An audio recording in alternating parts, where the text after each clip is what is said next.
Hoi, it's louisity again, and for this reading vlog, we are going to read Piecing Me Together by Renee Watson. Hoorah! So I've been seeing this book from Jessica Nicole Dickerson. This happens to be like one of her all-time favorite books, and I've been wanting to like own a copy of it, and I saw it in SMBF, which is rare and unusual. Y'all know when I discussed about it during my book haul that I found it in SMBF, and I was like, okay, let me pick it up. And I've been seeing it a lot in Jessica Nicole Dickerson's channel, and I've been like, that's a very interesting read. You know, I want to have a copy of it, and I want to read it. So finally, I got a hold of it, and finally I'm going to be reading it thanks to my Fate jar, my TBR Fate jar, or Want to Read Fate jar, you name it. And this is like a middle grade contemporary book. So I don't think I've read any like middle grade contemporary lately. I usually read like young adult or adult contemporary. So I think it would be a different kind of experience. And speaking of middle grade contemporary, I definitely want to own a copy of My Fate According to the Butterfly and also read it, of course. You know, it's in my Christmas wish list if you've seen it.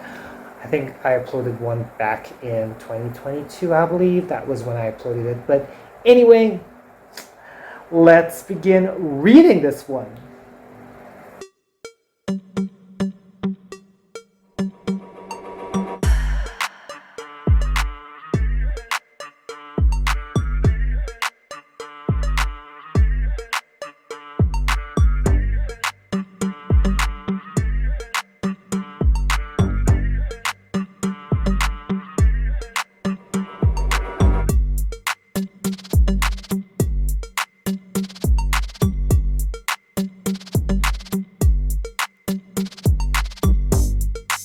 Apologies, I just want to give another correction from the earlier clip now, because I read somewhere that this was like tagged as middle grade, and when I looked at other sources, it was a young adult, and of course our character is like 16 years old, although I know sometimes the age of the character is not automatically what the age group is going to be, but yes, this is a young adult novel, just so like, you know, I just want to be corrected for that one, and I just want to clarify that to y'all.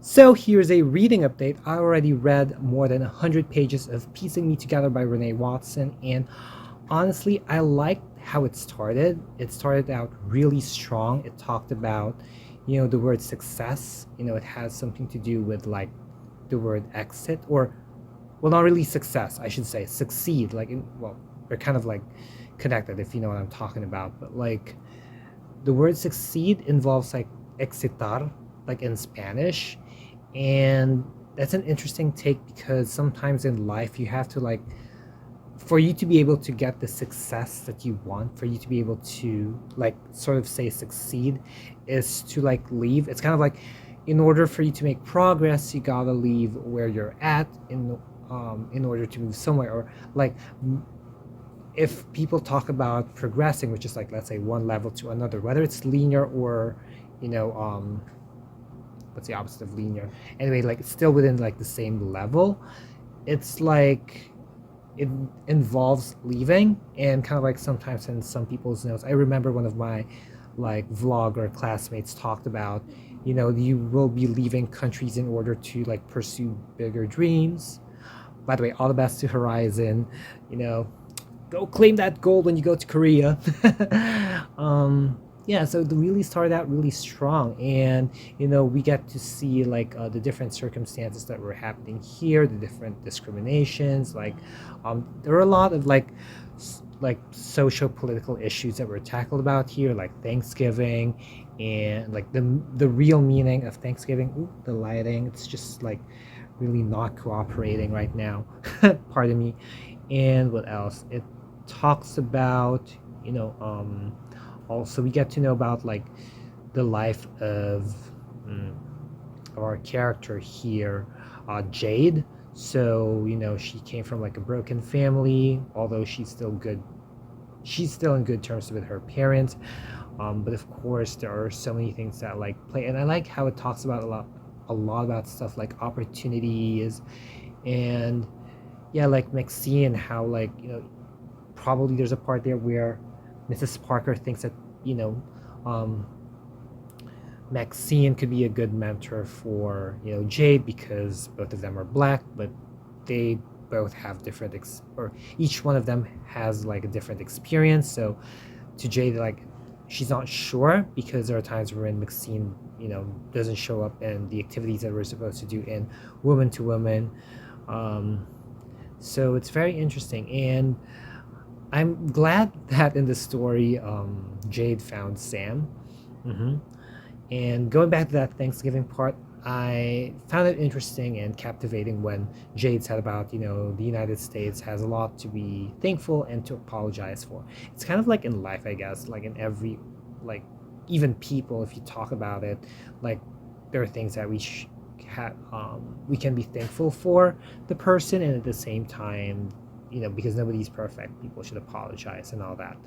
So, and it's kind of like I also like it's kind of like interesting how Jade wants to be somebody where people not would not pity them, but at the same time, you know when Maxine talked about them trying to chase for opportunities, and Jade saying like what makes them not like have access to them. It's very interesting. Like it's just a very interesting circulation, and I'm definitely looking forward circulation. I should say circulation of events. What I mean. So I'm definitely curious about how the story is gonna go from there. I really hope that for the best. I'm definitely curious about Maxine and John. Honestly, I'm definitely curious about like the situations that these characters face, and it's interesting. Like Kennedy is a very interesting character. You can see like how like specifically for this book, like black people are not monolith. I mean, that's kind of like probably a common knowledge to some people already, and it's evident. It was shown in this book, so I'm definitely curious about how things are gonna go. And yes, and the family dynamics is very interesting. So yeah, hopefully I'm going to enjoy this book all throughout. So I'll catch you folks later with another update. So I just finished reading Piecing Me Together by Renee Watson, and I was quite surprised that I was able to read it so quickly. It was so fun. It was a quick read. I love the fact that it had short chapters, or like shorter chapters, because me, my attention span, and I really enjoyed reading this. I was doing reading sprints in Kumu earlier. That's why it really helped me, I guess, also finish this book quickly. And of course, there was times that I was reading, while I was waiting for my food during my NCT Dream concert, day or night, I should say. So, but I really loved it, and I'm glad that Jade and Sam became friends, and they sort of like, you know, decided to not quit on each other and be more understanding, you know. So I really love about that. It really shows like how teenagers can be idealistic and at the same time they have a lot to learn.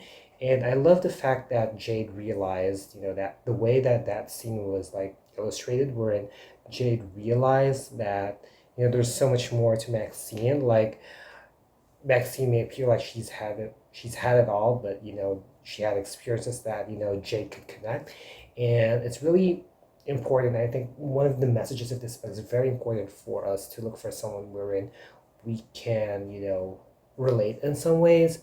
I always believe in the saying that differences attract, but what keeps you together are the things in common. And I'm so happy for Jade. I love the characterization of this book.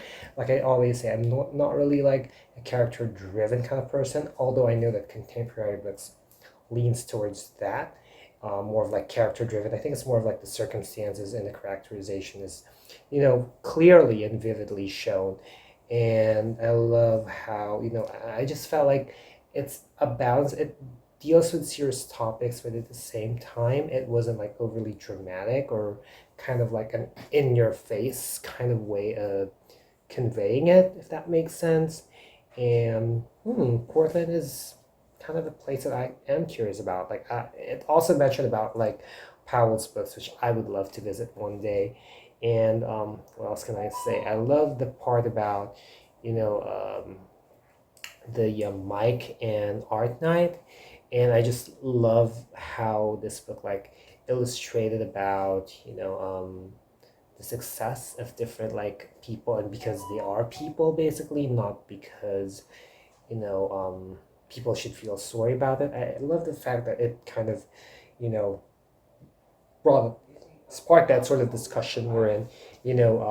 Hey, we should recognize people because of their merit, not because we feel sort of like sorry for them. And I'm all about that as well. And I'm like, as a person of color, for me, it's like I'm gravitating towards works of people of color. Of course, I'm also gravitating to works by by white folks as well. And because I want to read this because I think it's a good book, simple as that. And Renee really did a wonderful job in writing. And yes, I just love that like conversation that Maxine and Jade had about like, about being black. So that was really, I believe that is wonderfully written. And at the same time, I was like really sort of like, I really wanted to sort of like read like what was going to happen next. It got me going. Like last time I was reading this, and I was like reading it nonstop because I really wanted to like read it. Hold on a minute. My dad's phone rang, so I had to like pause for a minute.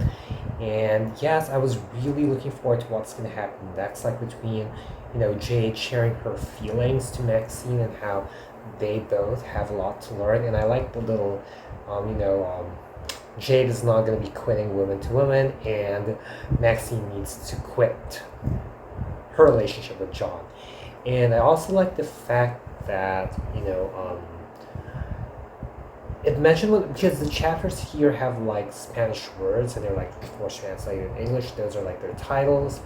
I guess that's why Jessica Nicole Dickerson liked it, or one of the things that Jessica Nicole Dickerson liked about the book, I believe, because I know that J&D is also part Hispanic or part Latina or Latinx or Latin. So yeah, I like the part where one of the titles was like abogar, which is, or to advocate, because the word abogado, which means lawyer, a lot of people say that what lawyers or abogados should do, or what mga abogado should do, is that they should advocate for the client's cause. Advocates of justice, advocates of truth. And one of the things that you can pick out of the book is raise your voice, raise your voice. I just made that up. So I'm going to be giving this book 4.75 out of 5 stars. It's time again for our fake jar and determine our next read.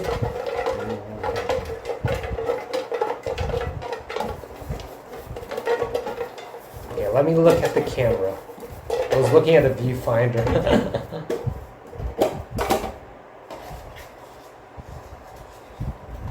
Oh, what could this be? Ooh. Let's see. Oh! It's a book, I think, in Wattpad. I will double check if it is still available, but this is what I got, so this would possibly be my next read. Not sure if you're seeing it. Not sure if it's focusing. Yeah, you see that? It's Pumpkin Patch Princess by Julie C. Dow. It's the first Julie C. Dow that I'll be reading, so if you've made it this far, leave a paperclip emoji. And thank you so much again to Jessica Nicole Dickerson for sharing Piecing Me Together by Renee Watson. I really enjoyed this book. And if you like this video, be sure to give it a thumbs up. Also, click that subscribe button and hit that little bell icon somewhere down there to keep yourselves posted about my videos. I'll also put down links and handles on my social media accounts, so feel free to check me out and follow me there as well. As always, thank you super much for watching. Always be thankful and unleash the reader in you. Bye, y'all. Mwah.